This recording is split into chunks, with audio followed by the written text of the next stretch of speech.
আসসালামু আলাইকুম। আশা করি সকলেই ভালো আছেন। ইরান এবং ইসরায়েলের যে যুদ্ধটা, সেই যুদ্ধর মূল দোষ কার?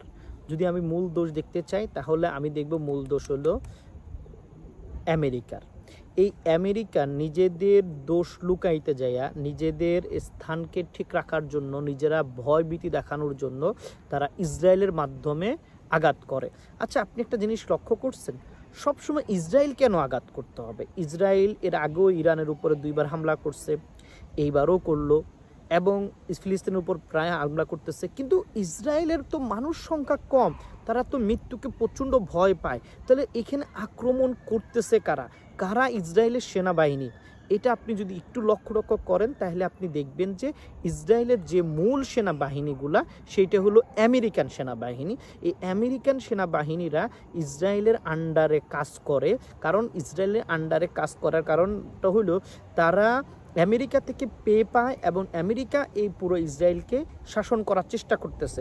ইনডিরেক্টলি ইসরায়েলকে আমেরিকা শাসন করে। আর এই আমেরিকা মানুষকে ক্ষতি করার জন্য কি করে নেয়? বাসে তারা বাসে হলো ইসলাম ধর্মকে, তারা ইসলাম ধর্মকে ধ্বংস করাটা, এটা তাদের মূল লক্ষ্য। তারা এখন আসেন ইরানের, এটা আমেরিকার প্রবলেমটা কই আমি জানি না, ইসরায়েলের প্রবলেমটা কই আমি জানি না। আমার কাছে মনে হয়, যেমন আমার কাছে 5,000 টাকা আছে, আরেকজনের কাছে 5,000 টাকা আছে, বা সে বিজনেস করে সে 5,000 টাকা থেকে 6,000 টাকা বানাইছে, তা আমার প্রবলেমটা কই?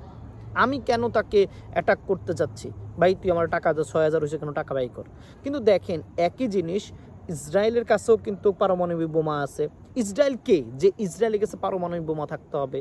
তো ইসরায়েল কেন পারমাণবিক বোমা থাকবে? এবং সাথে সাথে আপনি যদি চিন্তা করেন, আমেরিকার কাছে আছে, আমেরিকার কাছে পারমাণবিক বোমা কেন থাকতে হবে? আর আমেরিকা যে ধোয়া তুলসী পাতা, সেটা তো আপনি বলতে পারেন না।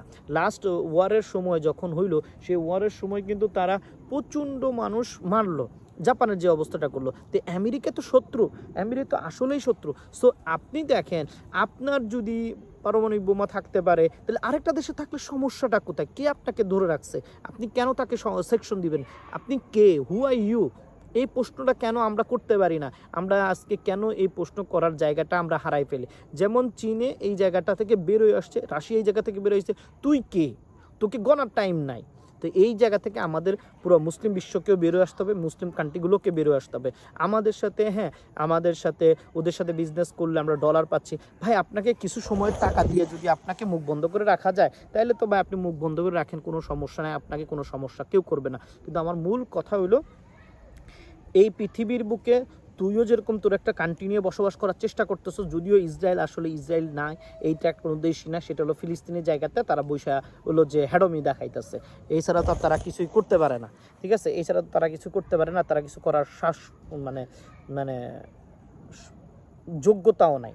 তারা এতটা ভীতু যে তারা বাংকারের ভিতরে ঢুকায় যায়, বাংকার বানাইছে। তারা মৃত্যুকে এত ভয় পায়, তারা পুরো দেশের ভিতরে একটা অ্যালার্ম সিস্টেম করে বাংকারের ভিতরে ঢুকে যাইতেছে। তাহলে এরা পৃথিবী চালাইব কেমনে, যারা নিজের মৃত্যুকে এত ভয় পায়? সো আমার কাছে মনে হয় এটা হলো ভীতু একটা কান্ট্রি, ভীতু একটা জায়গা, ভীতু একটা প্রবাসী, যারা জার্মানের তারা খাইয়া যায় ওইখানে পলাইছে।